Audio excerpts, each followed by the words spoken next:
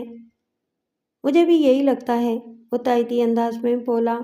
باہر کیف، میں نے ٹھہرے ہوئے لہجے میں کہا، اس نے میدان چھوڑ کر جو بے وقوفی کی ہے، اس کا فائدہ ہم اٹھائیں گے۔ 2 لاکھ روپے کی وصولی کا معاملہ تو قدیر کے ہاتھ سے نکل ہی چکا ہے۔ یہ گھر چھوڑنے والی حرکت آگے چل کر اسے بہت ہی مہنگی پڑنے والی ہے۔ ہماری وکلا برادری میں ایک مثل مشہور ہے، دعویٰ جھوٹا، قبضہ سچا۔ نذیر حسین معنی خیز انداز میں مجھے دیکھنے لگا۔ میں نے اسے ڈٹے اور جمے رہنے کی تاکید کی اور اس وعدے کے ساتھ اپنے آفس سے رخصت کر دیا، اگلی پیشی پر آپ کے بھائی کی سازشوں کا باب میں خود اپنے ہاتھوں سے بند کر دوں گا۔ ملک نذیر حسین کے جانے کے بعد میں اس کے چھوٹے بھائی کی ہنگامی شفٹنگ پر غور کرنے لگا۔ بادی النظر میں اس کا یہ فیصلہ ایک کھلی حماقت ہی لگتا تھا، لیکن میں اس حماقت کے عقب میں چھپی کسی شاطرانہ چال کے بارے میں سوچ رہا تھا۔ قدیر نے نذیر کو اس نقل مکانی کا جو سبب بتایا تھا وہ مجھے ہضم نہیں ہو رہا تھا۔ قدیر اس وقت ایک وکیل کے ساتھ جڑا ہوا تھا جو اس کے حقوق کی جنگ لڑ رہا تھا۔ یہ ممکن ہی نہیں تھا کہ قدیر اپنے وکیل کے علم میں لائے بغیر اتنا بڑا قدم اٹھانے کی غلطی کرتا۔ تو اس کا مطلب یہ ہوا کہ قدیر حسین نے اپنے وکیل کو اعتماد میں لینے یا اسی کے مشورے کے بعد شفٹنگ کا فیصلہ کیا ہو۔ اگر میرے سوچنے کا یہ انداز درست سمت میں تھا تو قدیر کی شفٹنگ آگے چل کر کوئی گل کھلانے والی تھی۔ سود خور سلطان کا پتہ ٹھکانہ معلوم ہو چکا تھا، لہٰذا متعلقہ عدالتی عملے نے خاصی مستعدی کا مظاہرہ کیا اور اسی پیشی پر وہ وٹنس باکس میں موجود تھا۔ سلطان بھائی کی عمر 50 اور 60 کے درمیان رہی ہوگی۔ وہ عام سی شکل و صورت کا مالک ایک متناسب البدن شخص تھا۔ سلطان بھائی نے سچ بولنے کا حلف اٹھانے کے بعد اپنا بیان ریکارڈ کرا دیا تو جج نے مجھ سے کہا، ڈیفینس پلیز پروسیڈ۔ سلطان بھائی، میں نے گواہ کے چہرے پر نگاہ جما کر نرم لہجے میں کہا، آپ یہاں تشریف لائے اس کے لیے میں آپ کا شکر گزار ہوں۔ عدالت نے بلایا اور میں آ گیا۔ وہ عام سے لہجے میں بولا، وکیل صاحب، میں تھانہ کورٹ اور جرگے وغیرہ سے ڈرتا نہیں ہوں کیونکہ میں نے کوئی جرم نہیں کیا۔ فکر نہ کریں، یہاں آپ کو کسی جرم کے سلسلے میں نہیں بلایا گیا، میں نے تسلی آمیز لہجے میں کہا، بس ایک معاملے میں آپ کو گواہی دینا ہے، باقی آپ جو بھی کاروبار کرتے ہیں اس کا سرے سے ذکر نہیں ہوگا۔ اگر آپ میرے دھندے کا ذکر کرو گے بھی تو مجھے کوئی پرواہ نہیں ہے، وہ بے خوفی سے بولا۔ میں چوری چھپے کام نہیں کرتا وکیل صاحب، مجھے یہ بتانے میں کوئی عار نہیں ہے کہ میں سود پر لوگوں کو پیسے دیتا ہوں۔ اگر یہ کوئی غیر قانونی اور ناجائز کاروبار ہے تو مجھے تنقید کا نشانہ بنانے سے پہلے قانون کے رکھوالوں کو اس ملک کے تمام بینک اور مالیاتی ادارے بند کرنا ہوں گے اور سارا غیر ملکی قرضہ بھی واپس کرنا ہوگا۔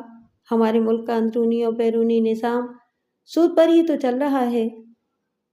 میں نے کہا ہے نا، یہاں آپ کے دھندے پر کوئی بات نہیں ہوگی، میں نے اکتاہٹ بھرے انداز میں کہا، لیکن آپ یہ تو تسلیم کرتے ہیں نا کہ آپ کا کام غیر اسلامی ہے؟ اللہ نے سود لینے اور سود دینے کے عمل کو اپنے ساتھ کھلی جنگ قرار دیا ہے۔ اللہ کسے جنت میں بھیجے گا اور کسے دوزخ میں پھینکے گا، اس کا فیصلہ آپ نے یا میں نے نہیں کرنا وکیل صاحب، وہ طنزیہ لہجے میں بولا۔ اللہ کو اپنا کام کرنے دیں اور آپ اپنے کام پر توجہ دیں، مجھے کہیں اور بھی جانا ہے۔ میں اپنے کام سے لگ گیا۔ سلطان بھائی، میں نے اسے مخاطب کرتے ہوئے معتدل انداز میں کہا، تھوڑی دیر پہلے آپ سچ بولنے کا حلف اٹھا چکے ہیں، میں آپ کا زیادہ وقت نہیں لوں گا، لیکن میں امید کرتا ہوں کہ آپ میرے ہر سوال کا درست جواب دیں گے۔ میں آپ کی امید پر پورا اتروں گا، اس نے پر اعتماد لہجے میں کہا، آپ سوال کریں۔ 4 سال پہلے میں نے عدالت میں موجود قدیر حسین کی جانب اشارہ کرتے ہوئے سلطان بھائی سے پوچھا، آپ نے اس بندے کو سود پر 2 لاکھ روپے قرض دیے تھے، کچھ یاد آیا؟ جی، مجھے بالکل یاد ہے اور میں قدیر بھائی کو اچھی طرح جانتا بھی ہوں، وہ تائیدی انداز میں گردن ہلاتے ہوئے بولا۔ میں کسی انجان شخص کو 1 روپیہ بھی قرض نہیں دیتا، چاہے وہ مجھے 100% سود دینے کو بھی تیار ہو، یعنی 1 لاکھ روپے پر ماہانہ 1 لاکھ روپے منافع۔ میں فیصد کا حساب اچھے سے جانتا ہوں سلطان بھائی، میں نے ٹھہرے ہوئے لہجے میں کہا اور پوچھا، کیا قدیر کو سود پر 2 لاکھ روپے قرض دیتے وقت آپ کو یہ بات معلوم تھی کہ وہ یہ رقم اپنے بڑے بھائی نذیر حسین کی ایک کاروباری ضرورت پوری کرنے کے لیے لے رہا ہے؟ ہاں، اس نے ایسا کوئی ذکر تو کیا تھا؟ وہ سرسری انداز میں بولا، میں اس قسم کی تفصیلات پر دھیان نہیں دیتا، میں صرف اس شخص سے قرض رکھتا ہوں جس کے ہاتھ میں پیسے دیتا ہوں۔ سلطان بھائی سے چند منٹ بات کر کے مجھے بخوبی اندازہ ہو گیا تھا کہ وہ ایک کائیاں، گھاگ اور پرانا چاول قسم کا انسان تھا، لہذا اس کی زبان سے اپنے مطلب کی بات اگلوانے کے لیے مجھے ایک خاص الخاص طریقہ اختیار کرنا پڑا۔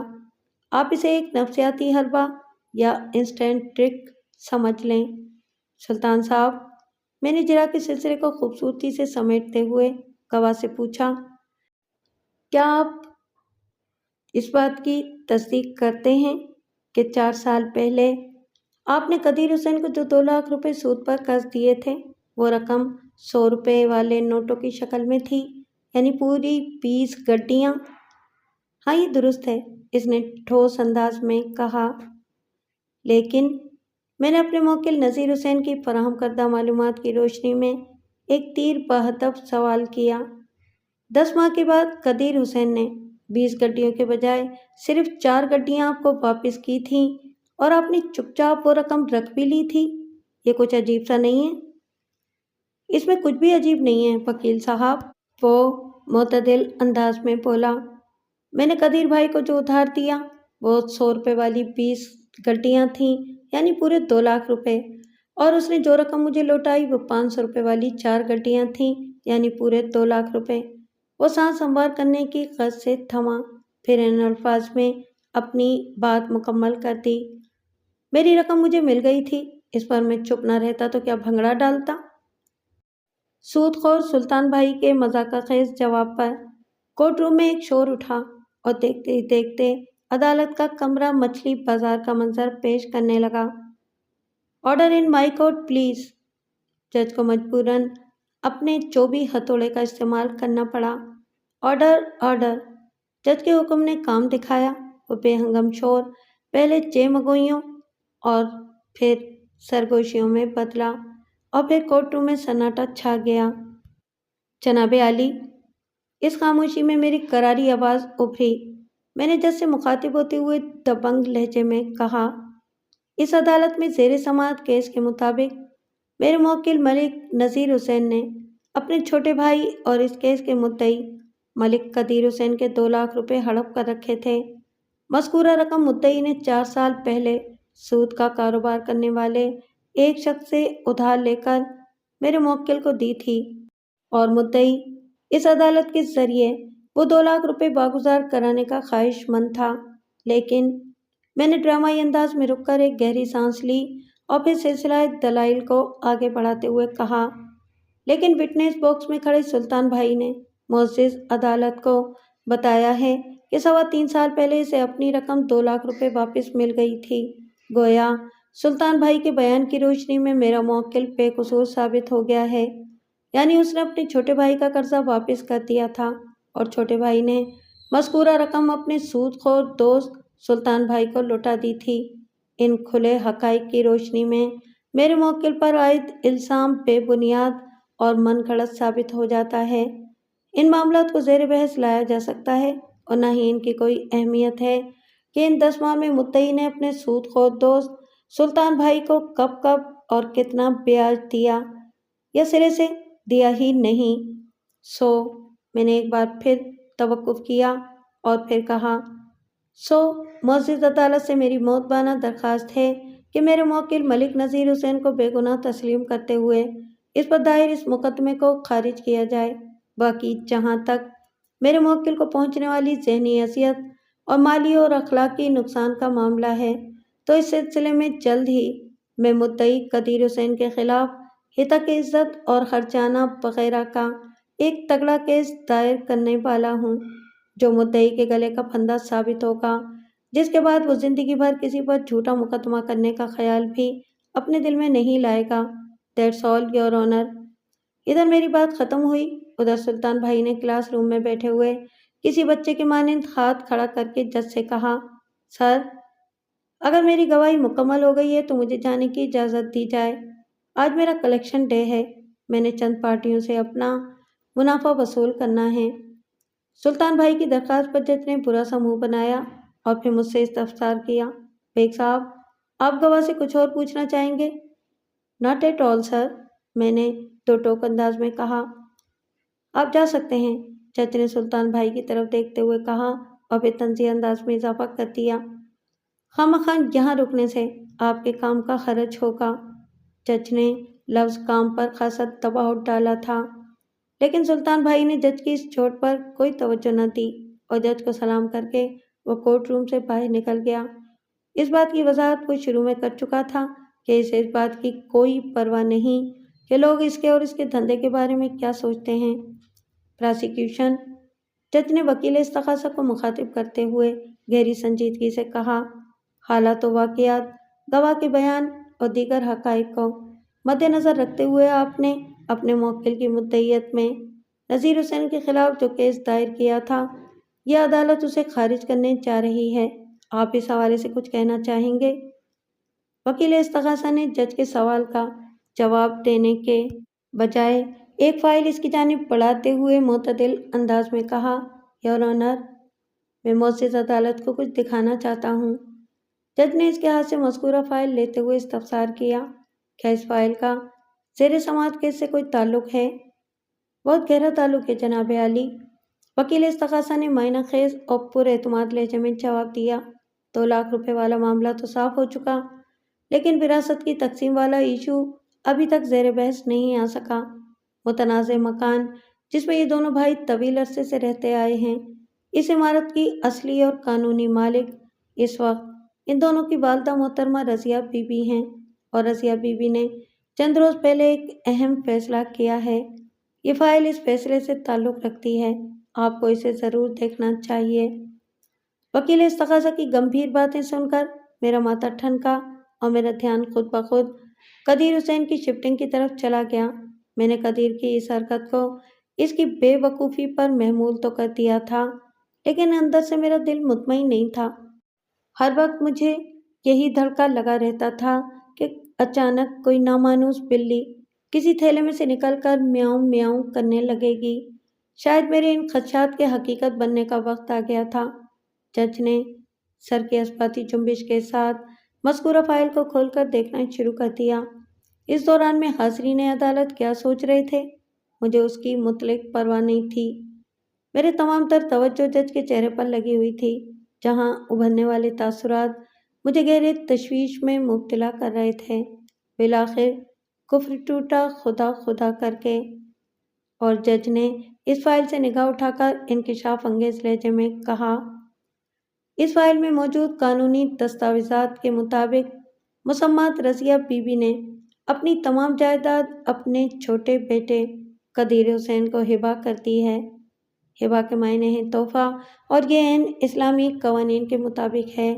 ایک ہوش مند مسلمان مرد یا عورت اپنی زندگی میں اپنی تمام منقولہ اور غیر منقولہ جائیداد کسی بھی شخص کو ہبہ کر سکتا ہے، یعنی تحفتاً دے سکتا ہے، اور اس کے لیے وصول کنندہ کا ہبہ کرنے والے کے ساتھ کوئی خونی رشتہ ہونا ضروری نہیں ہے، یعنی عزیز و اقارب کے علاوہ بھی کسی شخص کو ہبہ کیا جا سکتا ہے۔ یہ چونکہ شرعی قانون ہے، اس لیے کوئی غیر مسلم اس اسلامی قانون کو استعمال کرنے کا حق نہیں رکھتا۔ جج کے بیان پر وکیل استغاثہ نے فاتحانہ نظر سے مجھے دیکھا، جیسے وہ بزبان خاموشی مجھے یہ بتانے کی کوشش کر رہا ہو کہ اس نے میرے موکل کو جائیداد سے محروم کر کے اپنے موکل کو سب کچھ دلا دیا ہے۔ جناب عالی، میں نے جج سے پوچھا، کیا ان دستاویزات میں یہ واضح کیا گیا ہے کہ یہ ہبہ المطلق ہے یا ہبہ المعین؟ ہبہ المطلق یعنی کہ مستقل بنیادوں پر ہوتا ہے، جبکہ ہبہ المعین میں ہبہ کرنے والا شخص کسی بھی وقت اپنا فیصلہ تبدیل کر سکتا ہے، یا جس مدت تک کے لیے ہبہ کیا گیا ہو اس کے بعد ہبہ کرنے والا اگر چاہے تو اپنا وہ تحفہ واپس بھی لے سکتا ہے، لیکن ہبہ المطلق میں تبدیلی یا واپسی کی کوئی گنجائش نہیں ہوتی۔ یہ ہبہ المطلق ہے، جج نے میرے سوال کے جواب میں بتایا۔ اس کے علاوہ ہبا کی دیگر شرائط بھی پوری کی گئی ہیں، لیکن چونکہ اس دستاویز کی تیاری سے پہلے فریقین قدیر حسین اور نذیر حسین کے حوالے سے اس عدالت میں کیس لگا ہوا تھا، لہٰذا یہ ڈاکومنٹ اس وقت تک سند کی حیثیت حاصل نہیں کر سکتے جب تک ہبا کرنے والا یعنی کہ رضیہ بی بی اور ہبا لینے والا قدیر حسین عدالت کے روبرو اپنی رضامندی کا اعلان نہ کریں۔ عدالت اس بات کی تصدیق کرے گی کہ رضیہ بی بی ہبا کرنے کی خواہش اور نیت رکھتی ہے یا نہیں۔ علاوہ ازیں ہبا لینے والا قدیر حسین اس تحفے کو قبول کرتا ہے یا نہیں۔ اس لیے یہ عدالت پراسیکیوشن کو اس بات کے لیے پابند کرتی ہے کہ وہ اگلی پیشی پر مسمات رضیہ بی بی اور اس کے چھوٹے بیٹے قدیر حسین کو لازمی عدالت میں پیش کرے۔ جناب عالی، اس کیس نے اچانک ایک نئی صورت اختیار کر لی ہے۔ میں نے جج سے کہا، اگر مجھے صرف ایک دن کے لیے ہبا والی اس دستاویزات کی ایک کاپی مل جائے تو نوازش ہوگی۔ یہ تو ڈیفنس کا حق ہے، جج نے معتدل انداز میں کہا، پھر اپنے ریڈر کی طرف دیکھتے ہوئے ان الفاظ میں اضافہ کر دیا، وکیل صاحب کو فوراً اس فائل کی ایک کاپی مہیا کی جائے۔ ریڈر نے اثبات میں سر ہلاتے ہوئے کہا، اوکے سر۔ جج نے 7 روز بعد کی تاریخ دے کر عدالت برخاست کر دی۔ ہم عدالت سے باہر آئے تو ملک نذیر حسین نے پجمردہ لہجے میں مجھ سے کہا، وکیل صاحب، یہ کیا نئی مصیبت کھڑی ہو گئی ہے؟ میں نے ہبا والی فائل کی کاپی کو تھپ تھپاتے ہوئے اطمینان بھرے لہجے میں کہا، میں نے ابھی تک اس مصیبت کو کھول کر نہیں دیکھا ملک صاحب، میں گھر جا کر سکون سے اس فائل کا مطالعہ کروں گا، لیکن سر دست آپ میرے ایک سوال کا جواب دیں۔ جی پوچھیں۔ وہ رک کر سوالیہ نظر سے مجھے تکنے لگا۔ میں نے پوچھا، کیا رضیہ بی بی آپ کی سگی والدہ ہیں؟ جی ہاں، اس نے پروسوک لہجے میں جواب دیا، وہ میری سگی والدہ اور قدیر حسین میرا سگا بھائی ہے۔ مجھے یقین نہیں آ رہا، بے ساختہ میرے منہ سے نکلا۔ میں نے سگے بھائیوں کی پرخاش، چپکلش اور عداوت سے متعلق درجنوں کیس ڈیل کیے ہیں، لیکن آج پہلی بار یہ دیکھنے کو مل رہا ہے کہ کوئی سگی ماں اپنی اولاد کے لیے اس قدر سنگ دل اور سفاک بھی ہو سکتی ہے۔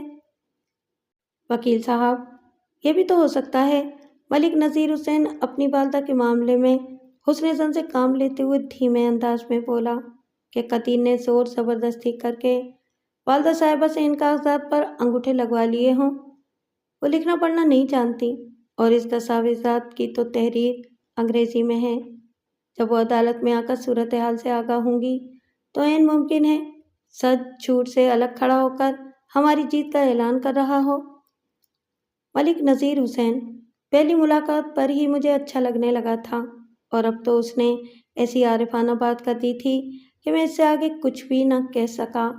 میں نے سنا اور پڑھا ہے کہ اگر انسان کی نیت صاف اور عمل راست ہو تو منزل خود چل کر اس کے قدموں تک آ جاتی ہے۔ نذیر حسین کے معاملے میں بھی کچھ ایسا ہی ہوا تھا۔ اس کے ایمان کی پختگی اور حسن اخلاق کی جادوگری نے اس کیس کا رخ ہی بدل دیا تھا، مگر ایک بھاری نقصان کے ساتھ۔ جج نے 1 ہفتے بعد کی تاریخ دی تھی، لیکن اگلی پیشی سے 1 روز پہلے قاضی القاضات نے اپنا فیصلہ سنا دیا۔ آئندہ پیشی سے پہلے والی رات رضیہ بی بی کی روح کب سے انصری سے پرواز کر گئی تھی۔ رضیہ بی بی کی طبعی موت کے بعد ہبا کے سلسلے میں تیار کی جانے والی وہ نامکمل دستاویز معطل اور معلق ہی نہیں بلکہ منسوخ ہو کر رہ گئی تھی۔ قاضی الحاجات کے قلم کی ایک جنبش نے اس دستاویز پر خط تنسیق کھینچ دیا تھا۔ رضیہ بی بی کی وفات ایک طرف نذیر حسین کے لیے گہرا صدمہ تھا تو دوسری جانب اس موت نے اسے حق کے وراثت سے محروم ہونے سے بچا لیا تھا۔ ایسے ہی معاملات کے لیے کہا جاتا ہے، قدرت کی مصلحتوں کو سمجھنا انسان کے بس کی بات نہیں ہے، یہ سب انسانی عقل سے ماورا ہوتا ہے۔ 2 ماہ بعد ملک نذیر مجھ سے ملنے آیا۔ تب تک اس مکان کی تقسیم کے مسائل تقریباً نمٹ چکے تھے، بعض کاغذی کارروائیاں باقی تھیں۔ رسمی علیق سلیق کے بعد میں نے اس سے کہا، ملک صاحب، آپ کے لیے میرا ایک مشورہ ہے۔ جی حکم کریں، وہ ہمتاً گوش ہو گیا۔